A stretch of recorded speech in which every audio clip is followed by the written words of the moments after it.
Olá, hoje é quinta-feira, 17 de dezembro de 2020. Eu sou Felipe Feminen e esta é a segunda edição do dia do Boletim de Notícias da DW Brasil, transmitido diretamente da Alemanha. Confira nesta edição. Presidente da França, Emmanuel Macron, testa positivo para a Covid-19. França condena 14 pessoas por ataques a Charlie Hebdo e mercado judeu em 2015.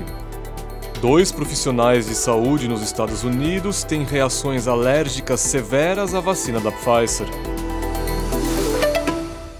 O presidente da França, Emmanuel Macron, testou positivo para a Covid-19. O Palácio do Élysée comunicou que Macron foi testado assim que apresentou os primeiros sintomas e teve o diagnóstico confirmado nesta quinta-feira. Macron entrou em quarentena de 7 dias e seguirá com seu trabalho a partir de casa. Compromissos e viagens foram cancelados, inclusive uma ida ao Líbano. Ainda não se sabe como Macron contraiu a doença e seus assessores investigam as pessoas com as quais o presidente francês teve contato nos últimos dias. O primeiro-ministro da França, Jean Castex, que esteve em contato com Macron, entrou em isolamento voluntário. O primeiro-ministro da Espanha, Pedro Sánchez, também entrou em quarentena voluntária até 24 de dezembro. Sánchez e Macron se encontraram em Paris na segunda-feira. Na quarta-feira, um dia antes do diagnóstico, Macron participou na capital francesa de uma reunião presencial com o primeiro-ministro de Portugal, António Costa. Na semana passada, Macron esteve em Bruxelas na cúpula dos líderes europeus. A França é o segundo país europeu com mais casos de infecção pelo novo coronavírus. O país registrou mais de 2.400.000 contágios, atrás somente de Rússia, Brasil, Índia e Estados Unidos. A França é também o 7º na lista mundial de mortes por Covid-19, com pouco mais de 59.000 óbitos. Uma corte de Paris condenou 14 pessoas acusadas de agirem como cúmplices de 3 islamistas radicais que atacaram a redação do jornal satírico Charlie Hebdo em 2015. As sentenças variaram de 4 anos de prisão a pena perpétua. A justiça francesa concluiu que essas 14 pessoas ofereceram apoio logístico e de armas aos 3 autores do ataque. Os irmãos Said e Cherif Kouachi mataram 12 cartunistas e jornalistas na sede do Charlie Hebdo em 7 de janeiro de 2015. No dia seguinte, Mehdi Coulibaly invadiu um supermercado e assassinou 4 homens judeus. Os 3 terroristas foram mortos pela polícia. 11 dos 14 réus estavam presentes no julgamento que durou 3 meses. A viúva de um dos terroristas foi julgada à revelia e condenada a 30 anos de prisão. Ela fugiu para a Síria e ainda é dada como viva. 2 homens que ajudaram a viúva a fugir da França também foram julgados à revelia, mas são dados como mortos na Síria. A França voltou a sofrer uma série de ataques atribuídos a islamistas radicais. 3 semanas após o início do julgamento, um homem esfaqueou 3 pessoas do lado de fora da antiga sede do Charlie Hebdo.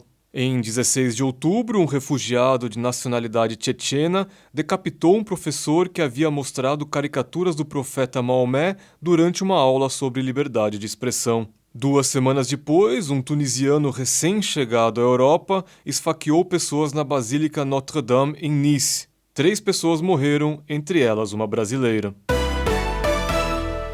O gigante chinês do comércio eletrônico Alibaba desenvolveu um programa de computador que faz o reconhecimento facial dos uigures, a minoria étnica chinesa de origem muçulmana. Segundo o jornal americano The New York Times, um portal do Alibaba explicou como usar um software de reconhecimento facial para detectar uigures e outras minorias étnicas. Os textos com as instruções já foram retirados da internet pela empresa chinesa.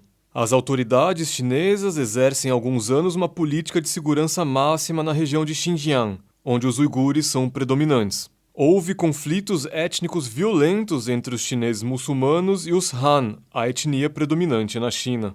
As autoridades chinesas classificam os uigures de separatistas e terroristas. Pequim tem enfrentado uma crescente pressão diplomática devido às acusações de que mantém cerca de 1 milhão de uigures em centros de doutrinação política. Ex-detentos relataram que foram forçados a criticar o Islã e a jurar lealdade ao Partido Comunista Chinês. Pequim classificou as instalações como centros de treinamento vocacional, destinados a distanciar a população do extremismo religioso. Na semana passada, a empresa chinesa de telecomunicações Huawei também foi acusada de testar programas de reconhecimento facial de uigures.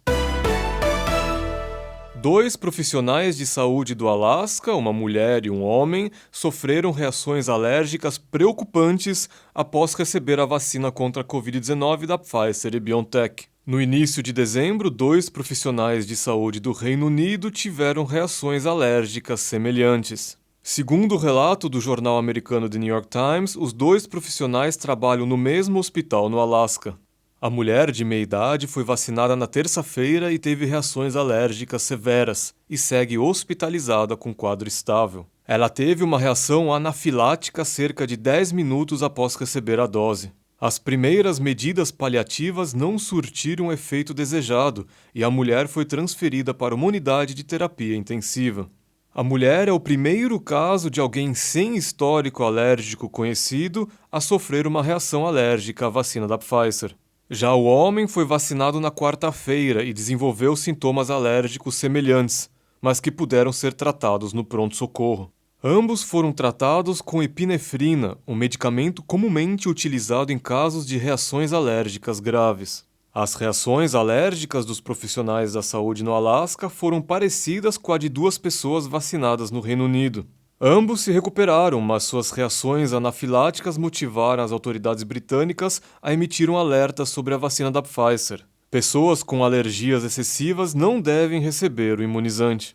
A farmacêutica americana Pfizer lembrou que sua vacina vem com a informação de que pode ser necessário tratamento médico em caso de uma rara reação anafilática. No Brasil, o presidente Jair Bolsonaro vem defendendo a adoção de um termo de responsabilidade, pelo qual o próprio vacinado se responsabiliza sobre os efeitos do imunizante. O ministro da Saúde, Eduardo Pazuello, afirmou que o termo de responsabilidade será exigido somente para vacinas de uso emergencial. Mais informações você confere no nosso site. Acesse dw.com/Brasil.